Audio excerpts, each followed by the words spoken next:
चरणकमलभ्यो नमः। श्री गुरुदेवाय नमः।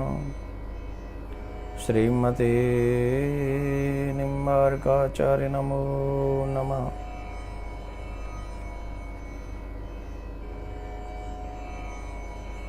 वसुदेवसुतं देवं कंसचाणूरमर्दनं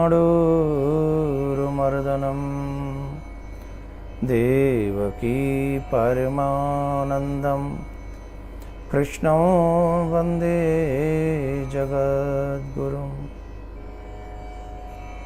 गुरुर्ब्रह्मा गुरुर्विष्णुः गुरुर्देवो महेश्वरः गुरुर्साक्षात् परब्रह्म तस्मै श्री गुरुवे नमः।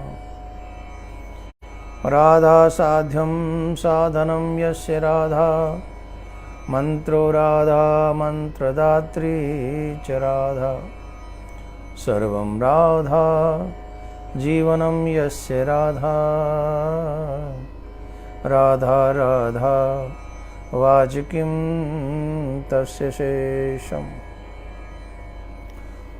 सर्वप्रथम मेरे परमाराध्य श्री प्रिया कांजू के चरणों में कोटि कोटि नमन। उनसे प्रार्थना कि वो हमारी वाणी को सामर्थ्य प्रदान करें। सदगुरुदेव भगवान के चरणों में कोटि कोटि नमन। उनसे प्रार्थना वो अपना आशीर्वाद हमें प्रदान करें। स्थान देवता, वास देवता, ग्रामीण देवता, नगर देवता, इन सबको बार बार प्रणाम। ये भी अपना स्थान ग्रहण करें। और जो भी फेसबुक के माध्यम से लाइव इस समय जुड़े हुए हैं, उन सब प्रभु प्रेमियों को भी मेरा प्यार भरा राधे राधे। आपसे भी प्रार्थना कि आप लोग भी 1 मिनट दोनों हाथ जोड़ें और विश्व में शांति हो, विश्व भयावह रोग कोरोना से मुक्ति प्राप्त करे और पुनः ये संसार संयमित जीवन जी सके, मर्यादित जीवन जी सके, ऐसी प्रिया कांजू से प्रार्थना करें। सर्वे भवन्तु सुखिनः, सर्वे सन्तु निरामयाः, सर्वे भद्राणि पश्यन्तु मा कश्चित् दुःखभाग् भवेत्। भगवान कृपा करें आप सभी रोग मुक्त हों, शोक मुक्त हों, भय मुक्त हों, भगवत भक्ति आपको प्राप्त हो, सुंदर मानव जीवन धन धान्य से भरपूर हो, भगवत भक्ति के साथ मर्यादित जीवन जिएं, ऐसी प्रार्थना प्रिया कांजू के चरणों में करते हैं। आइए आप सभी मेरे साथ मिलकर सिर्फ 1 मिनट गोविंद नाम उच्चारण करेंगे और उसके बाद हम और आप सभी प्रेम से आज हरि कथा श्रवण करेंगे। कृष्ण गोविंद गोविंद गोपाला, कृष्ण गोविंद गोविंद गोपाला, कृष्ण गोविंद गोविंद गोपाला, कृष्ण गोविंद गोविंद गोपाला, कृष्ण मुरली मनोहर नंदलाला, कृष्ण मुरली मनोहर नंदलाला, कृष्ण गोविंद गोविंद गोपाला, कृष्ण गोविंद गोविंद गोपाला, कृष्ण गोविंद गोविंद गोपाला, कृष्ण गोविंद गोविंद गोपाला। बोलो प्रिया कांजू सरकार की जय, युगल सरकार की जय, भक्त भगवान की जय।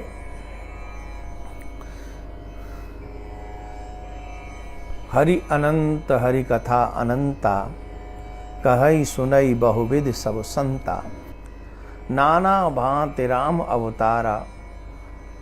भगवान की अनंत कथाएं हैं, और ये मनुष्य भी उन्हीं की सुंदर रचना है।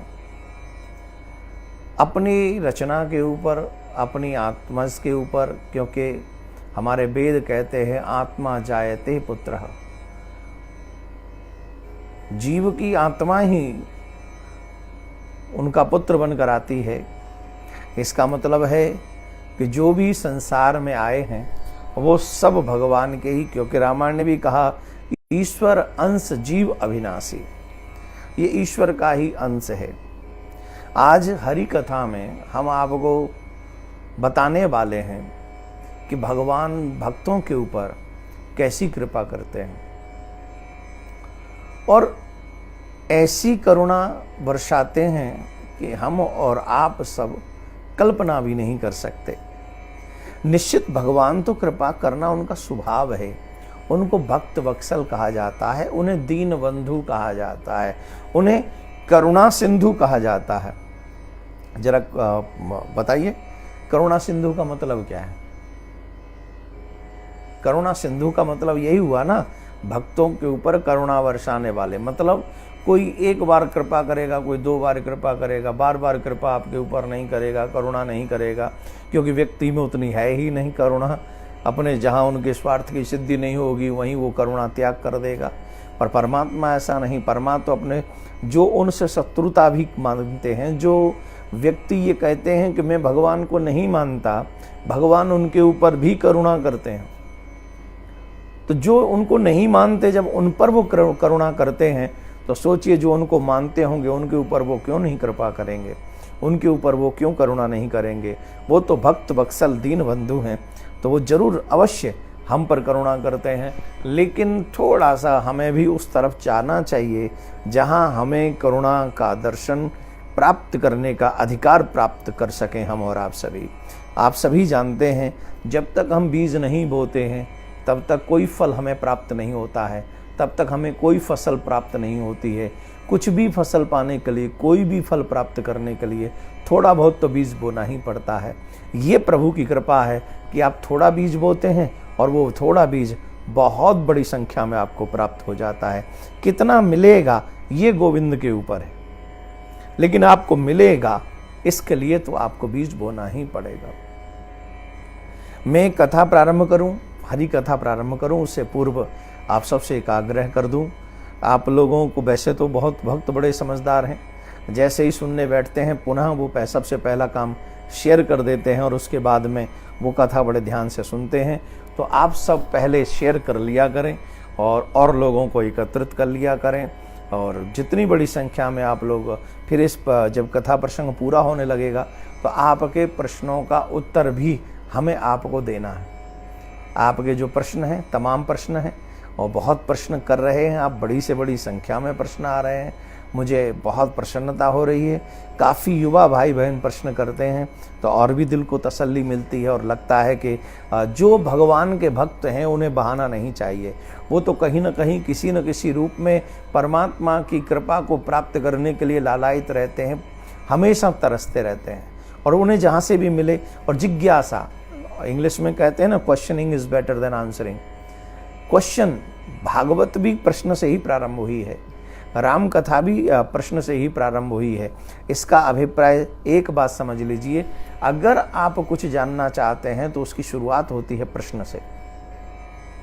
भगवान की भक्ति भी हो, कैसे करें, पूजा कैसे करें, हम क्या करें क्या ना करें, ये सब जानकर अगर हम आगे बढ़ेंगे तो निश्चित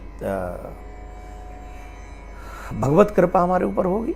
तो मैं चाहूँगा कि आप पहले शेयर कर लें और शेयर करने के बाद अपना फिर ध्यान लगाकर कथा सुने। सभी प्रभु प्रेमी जो मन लगाकर श्रवण कर रहे हैं उन सबको बहुत बहुत साधुवाद है, धन्यवाद है। और आइए आज हम आपको एक ऐसे भक्त की कथा सुनाने जा रहे हैं। भक्ति करने के लिए आवश्यक नहीं है कि आपके पास बहुत सारे साधन हो, संसाधन हो। अगर भक्ति करने के लिए बहुत कुछ ज़्यादा आपको चाहिए तो वो उसकी आवश्यकता है सिर्फ आपके मन की, कि आपके पास पवित्र मन होना चाहिए। जिसके पास पवित्र मन है वो एनी हाउ, वो किसी भी कंडीशन में भगवान की भक्ति कर सकता है। उसमें ये दृढ़ संकल्प हो कि मुझे भक्ति करनी है। और भक्ति के अनेक विधान हैं, अनेक, कोई भी एक ऐसा नियम, कोई भी एक ऐसी मर्यादा आप अपने जीवन में बना लें जिससे आपको ये पता होना चाहिए चाहे जो हो जाए, लेकिन इस स्थिति का, इस नियम का मैं उल्लंघन नहीं करूँगा। जब आपके मन में ये विचार आ जाएगा तो निश्चित आप एक दिन उस भक्ति के परम चरम को स्पर्श कर सकेंगे, इसमें कोई दो राय नहीं। एक भक्त की कथा आती है, भक्त दामोदर। भक्त दामोदर ब्रह्मकुल में, ब्राह्मण कुल में उनका जन्म हुआ। वो और उनकी पत्नी, as far as you know, जैसा आप सभी जानते हैं, एक गरीब ब्राह्मण और ब्राह्मणी थे, है ना। लोग उन्हें गरीब कहते हैं, निर्धन कहते हैं, लेकिन उनके पास बहुत धन होता है। हरिनाम संकीर्तन का धन होता है, प्रभु की कृपा का धन उनके पास में बहुत होता है। और जिनके पास में प्रभु कृपा का धन है, उन्हें ये कागज के टुकड़ों की आवश्यकता नहीं होती है। अब हम लोग इस बात को कहें भी तो काफ़ी लोग कह देते हैं, बड़ी जल्दी कमेंट करने लग जाते हैं कि जब नहीं है टुकड़ों की जरूरत तो हमको दे दो।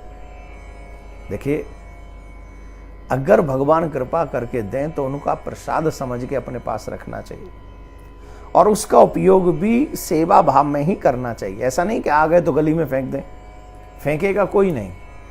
ये लक्ष्मी का होना, धन का होना, व्यवस्थाओं का होना, साधनों का होना, ये भी भगवत कृपा है।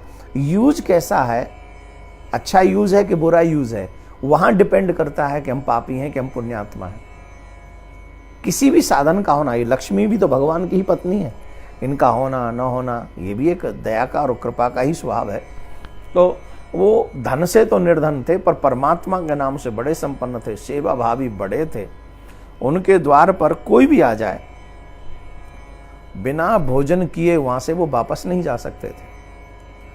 उनका स्वभाव था सबको भोजन कराना, अतिथि सेवा करना। जो भी अतिथि उनके यहाँ आ जाए तो उन्हें वो वैसे नहीं वापस जाने देते थे, उन्हें भोजन प्रसाद कराकर वो जाने देते थे। और खुद के लिए, खाने के लिए कई बार कुछ नहीं होता था। नित्य ऐसे ही कभी कभी व्रत करके निकाल देते, कभी कुछ मिल जाता, मांगने जाते, कुछ मिल जाता, वो पा लेते। पहले भगवान को भोग लगाते, फिर अतिथि आ जाता तो अतिथि को भोजन कराते, उसके बाद जो बच जाता उसे स्वयं पा लेते थे। ऐसे उनके गुण थे, ऐसे उनके नियम थे, और ऐसे धीरे धीरे करके उनका जीवन व्यतीत होता चला जा रहा था। संयोग से एक दिन परमात्मा, हमारे लीला में तो आप जानते हैं ठाकुर जी टेढ़ी टांग वाले, बड़े टेढ़े हैं, और जितने टेढ़े हैं उनके लीला भी उतनी टेढ़ी है। एक दिन उनके मन में विचार आया, क्यों ना अपने भक्त की परीक्षा हम लें। तो एक दिन अपने भक्त की परीक्षा लेने के लिए भगवान वयोवृद्ध साधु का, ब्राह्मण का वेश बनाकर, एकदम वयोवृद्ध, ऐसा वयोवृद्ध कि ऐसा लगता था उनके तन को देखकर, कृषि तन को देखकर, कि एक कदम आगे भी नहीं बढ़ा पाएंगे, बड़े मुश्किल से। तो जब इस स्वरूप में वो ब्राह्मण के घर में पहुंचे, संयोग से उस दिन उनके घर में कुछ भी नहीं था, वो स्वयं ही भूखे बैठे हुए थे। उनके पास न खाने को कुछ था, न भोग लगाने को कुछ था। गए थे भिक्षा ग्रहण करने के लिए, पर उनको भिक्षा कहीं कुछ मिली नहीं थी। इसलिए यही चिंतन कर रहे थे कि कहीं ऐसा न हो कि कोई अतिथि आ जाए। अगर कोई अतिथि आ गया तो हमारे द्वार से निराश जाएगा, हमारे पास तो कुछ है ही नहीं। दोनों पति पत्नी ऐसी चर्चा कर रहे थे। और कई बार ऐसा होता है ना, हम जिस चीज़ की चिंता कर रहे होते हैं वही सामने प्रस्तुत हो जाती है। तो भगवान को तो ये दृश्य देखना ही था, भगवान तो ऐसी परीक्षा कर ही रहे थे। तुरंत भगवान साधु का वेश बनाकर, ब्राह्मण का वेश बनाकर, दीनहीन, उन्होंने बाहर से आवाज लगाई, अरे भाई कोई है कोई ऐसा गृहस्थी जो मुझ अतिथि को अन्नदान कर सके।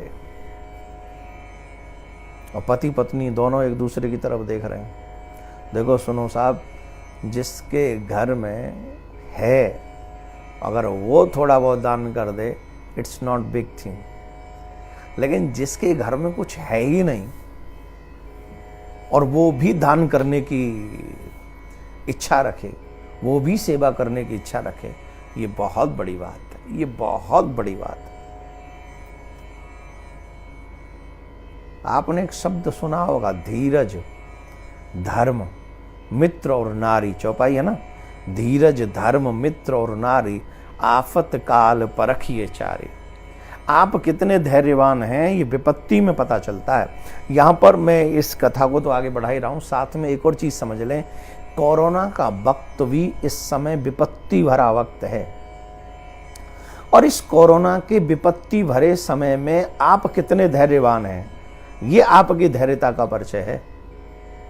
क्योंकि आपका धैर्य आपको बचा सकता है, आपका धैर्य आपके परिवार को बचा सकता है, आपका धैर्य आपके समाज को बचा सकता है, गली मोहल्ले को बचा सकता है, आपका धैर्य आपके पूरे आसपास के मोहल्ले को भी बचा सकता है, पूरे देश को भी बचा सकता है। अगर हम सब धैर्यवान बन जाएं तो हम पूरे देश को बचा सकते हैं।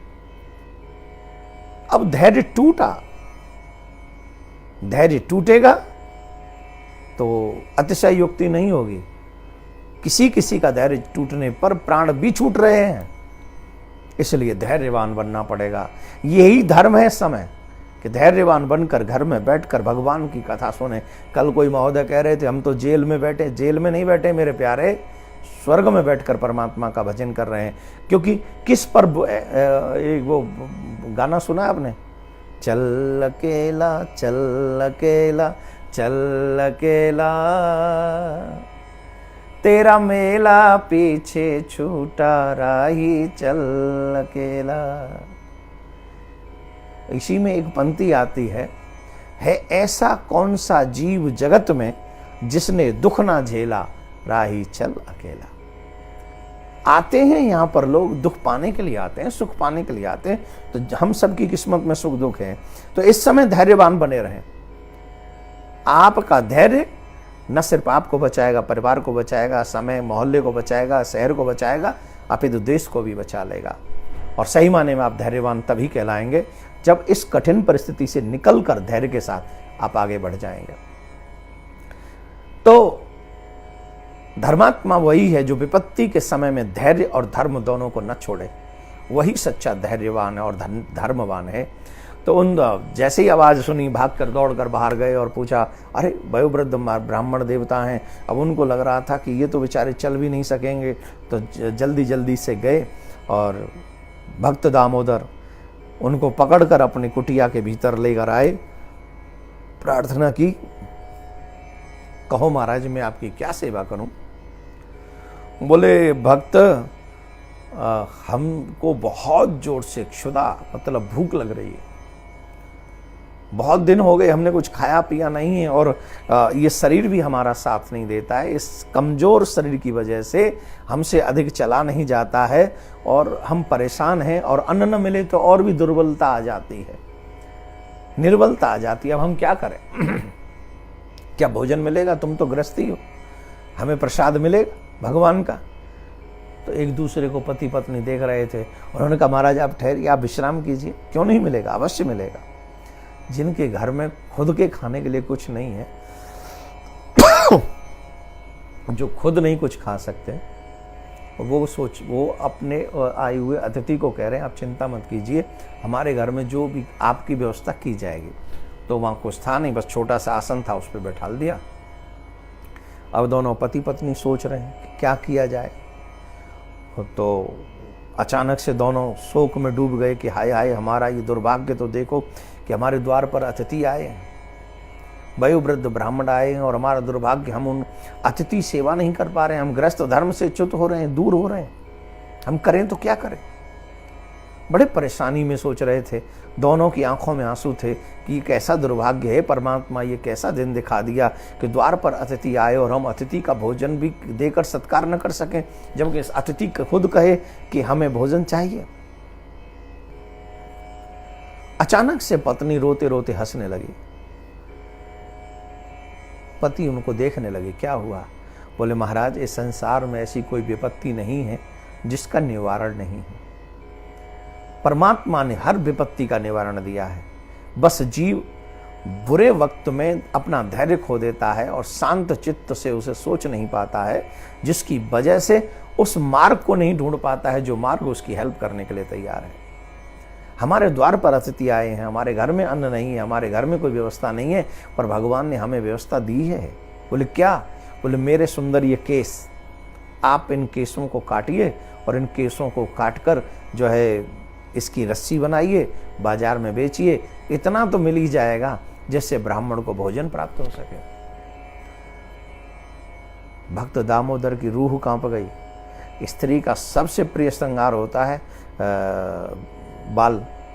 आप देखते हैं ना, देवियां कितने कितने सुंदर तरीके से हैं, कोई कैसे यूं करवा लेता है, कोई ऊपर नहीं है, कि बड़ा देवियां श्रृंगार करती हैं बालों का, कोई फूल माला बांधते हैं, कोई ऐसे ऐसे तमाम तरीके का होता है, आप सब जानते हैं। और वहीं देवी और सुंदर बालों, क्योंकि श्रृंगार है, एक बहुत सुंदर श्रृंगार है, और इतने घने बाल थे उनके। और जब दामोदर ने देखा कि ये उन्हीं केसों को काटने के लिए कह रही है, उनका हृदय भर आया। पर और कोई उपाय भी तो नहीं था वहां, तो उन्होंने एक कैंची ली, झट से जहां जहां घने घने पास पास बाल छोड़ दिए और बीच बीच में से बाल लिए, और दोनों ने उसकी रस्सी बनाई, और रस्सी बनाकर संयोग से ग्राहक भी मिल गया, और उससे जो धन मिला उस धन से अन्न की व्यवस्था, भोजन की व्यवस्था करके ले आए, और सुंदर भोजन बनाया, और सुंदर भोजन बनाकर उन दोनों ब्राह्मण देवता के पास ले आए। और ब्राह्मण देवता से कहा, प्रभु आप इसे स्वीकार कीजिए, आप इसे पाइए। और ब्राह्मण थोड़ा सा लेके गई थी, क्योंकि उनको लगा था ब्राह्मणी को कि ये तो कम ही पाएंगे, इनका तन इतना दुर्बल है, ये कहाँ भोजन कर पाएंगे ढंग से, तो कर नहीं पाएंगे। तो वहीं पर उन्होंने कम भोजन लेकर गई, और साधु महाराज बैठ गए भोजन करने के लिए। ब्राह्मण देवता भोजन पाने लगे, कहने लगे, अरे बड़ा आनंदित, बड़ा स्वादिष्ट भोजन है, बड़ा स्वादिष्ट भोजन है, बड़ा ही स्वादिष्ट, और है क्या घर में? तो ब्राह्मणी कहीं और ले आई, और पाओ। तो सोचा था कि इनका भोग लगा कि हम भी पा लेंगे, लेकिन जो टेढ़ी टांग वाले आए, वो परीक्षा लेने आए, वो तो स्वयं ही चट करेंगे सारा। तब तक पाते रहे सरकार, जब तक पूरा एक एक दाना समाप्त नहीं हो गया। और जब पूरा भोजन संपूर्ण हो गया, तब कहने लगे, अरे वाह भैया, बड़े दिनों से भोजन नहीं किया था, आज आपके घर में भोजन करके हम तो एकदम से तृप्त हो गए। ऐसे समझो जैसे पूरा आनंद आ गया, एक साथ ही पूरा आनंद आ गया, बड़ा आनंद आ गया। कहने का मतलब एक अन्न का दाना भी नहीं छोड़ा, और पूरा जो है संपूर्ण कर दिया। और संपूर्ण करने के बाद में ब्राह्मण ब्राह्मणी बोले, कोई बात नहीं, ब्राह्मण देवता ने प्रसाद पाया, हमारे जीवन की यही सबसे बड़ी बात है। और बड़े खुश हो गए, प्रसन्न हो गए। तब ब्राह्मण देवता बोले, देखो भक्त, प्रसाद बहुत पा लिया हमने, क्योंकि बड़ा स्वादिष्ट था, और ये शरीर जो है बड़ा कमजोर है, अब चलने का मन नहीं कर रहा है। तो बोले, अब मन कर रहा है कि शाम को निकलेंगे आराम से, शाम का प्रसाद पाके ही जाएंगे, या नहीं तो कल सुबह जाएंगे। अब कल सुबह चले जाएंगे, अब तो चला नहीं जा रहा है। तो मतलब रात का भी भोजन यहीं करने का प्लान है सरकार का। दोपहर का तो कर ही लिया, रात का भी भोजन यहीं करेंगे। तो बोले, महाराज रुकिए ना, आप ही का है ये छोटी सी झोंपड़ी जो है, आप ही की है।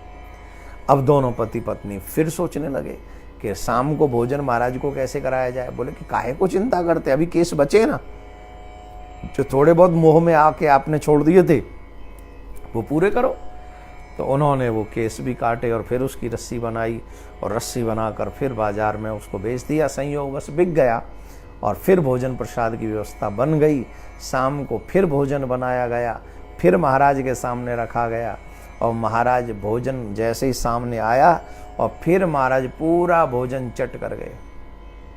कुछ नहीं छोड़ा महाराज ने, कुछ भी नहीं, एक दाना तक नहीं छोड़ा, पूरा भोजन चट कर गए महाराज। और जब पूरा भोजन पा लिया, तो कहने लगे, हा, अरे ब्राह्मणी, तुम तो ऐसा कौन सा सुकृत की हो कि तुम्हारे हाथों में इतना स्वाद है, एकदम ऐसी लगती हो जैसे अन्नपूर्णा, एकदम अन्नपूर्णा जैसे भोजन प्रसाद पवा रही हो, ऐसी लगती हो। बड़ी अच्छे से भोजन पवाया, बड़ा आनंद आया महाराज।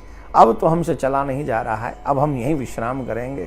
तो महाराज वहाँ कोई गद्दा तकिया तो थे नहीं, वहाँ पे जो कुसा था उसी कुसा को उन्होंने आसन बनाया, ब्राह्मण देव के लिए बिछा दिया, और ब्राह्मण देव उसी पे सो रहे हैं। एक चरण ब्राह्मण देव के दामोदर दबा रहे हैं, दूसरा चरण उनकी पत्नी दबा रही है और ब्राह्मण देव मन ही मन मुस्कुरा रहे हैं। और जब ब्राह्मण ब्राह्मणी को लगा कि ब्राह्मण देव सो गए तो वो भी जाके उनको प्रणाम करके जाके अपने कुटिया में भीतर सो गए। क्या जगत रचयिता, जगत निर्माण करने वाले, अखिल ब्रह्मांड नायक, पर ब्रह्म परमात्मा प्रिया कांजू सरकार कभी सोते हैं? वो सोते नहीं हैं।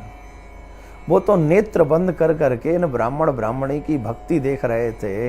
वो कह रहे थे जगत में स्त्री का सबसे सुंदर श्रृंगार केस होते हैं। स्त्री केसों के लिए बहुत जो है प्रयास करती रहती हैं।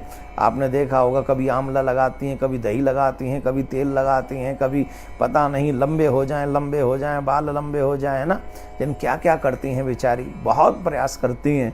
और वो ब्राह्मण देव सोच रहे थे आहा देखो तो सही, ये ब्राह्मणी अतिथि सेवा के लिए अपने उन्हीं सुंदर केसों को काट दिया, अपने सर को एक फटे से वस्त्र से ढक लिया। यूं ही भगवान उन ब्राह्मण ब्राह्मणी के बारे में सोचते चले जा रहे थे।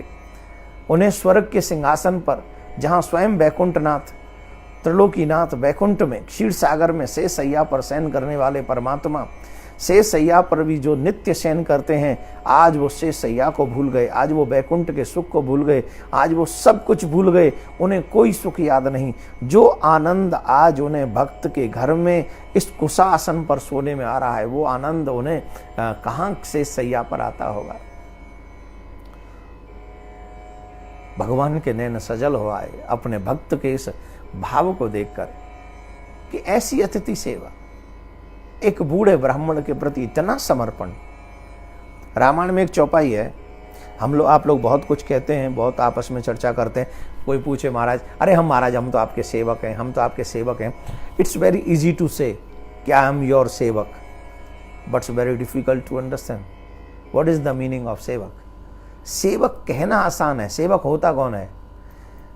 रामायण में चौपाई है, मैं सेवक अकेला नहीं हूं।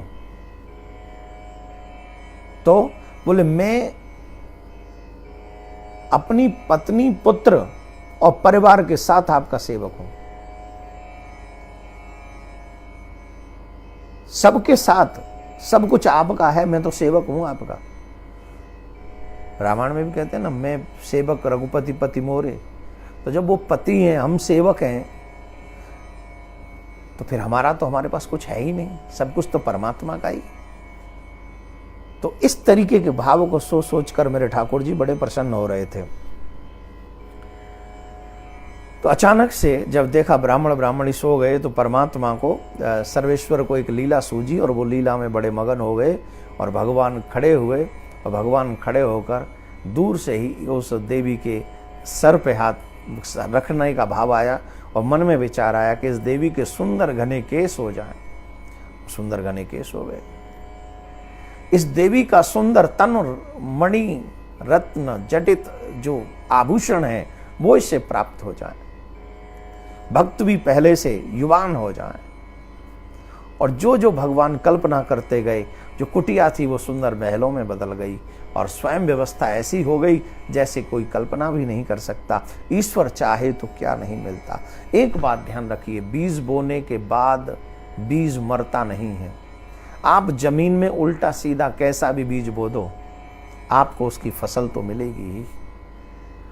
और जो इस तरीके श्रद्धा युक्त होकर बीज बोते हैं, उनका तो फिर कहना ही क्या है। लोग कहते हैं भगवान नहीं आते। अरे भाई, आपने कभी भगवान को बुलाने की इच्छा रखी है क्या? आप भगवान को बुलाने की इच्छा करिए, क्यों नहीं आएंगे भगवान? आएंगे नहीं, भगवान दौड़े चले आएंगे, ईश्वर दौड़े चले आएंगे।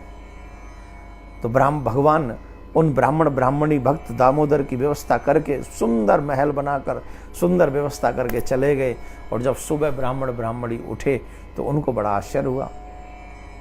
सबसे पहले ब्राह्मणी उठी, ब्राह्मणी ने देखा कि मेरा तन पहले जैसा नहीं है, उससे कई गुना सुंदर हो गया है। और तुरंत हाथ रखे अपने सर पे तो देखा सुंदर घने केस। अरे ये तो मैंने ब्राह्मण की सेवा के लिए कटवाए थे, वो ऐसे कैसे हो गए? उनको लगा कहीं मैं स्वप्न तो नहीं देख रही। अच्छा, अपने पति को उठाया, पति उठे तो पति ने देखा, फिर सुंदर महल देखा, व्यवस्थाएं देखी। उन्हें समझते देर नहीं लगी। लीला में अंतर्यामी करुणा सिंधु भक्त वत्सल कृपा सिंधु, निश्चित ब्राह्मण के रूप में हम बाहर दौड़ कर गए कि ब्राह्मण देव कहाँ हैं, तो वहाँ ब्राह्मण देव थे ही नहीं। झट उन्हें समझते देर नहीं लगी कि स्वयं परमात्मा हमारे यहाँ पधारे और अपनी सेवा का सुअवसर दिया। हमारा दुर्भाग्य रहा होगा कि हमें उनके दर्शन नहीं मिले, परंतु उनके चरण हमें दबाने का अवसर मिला।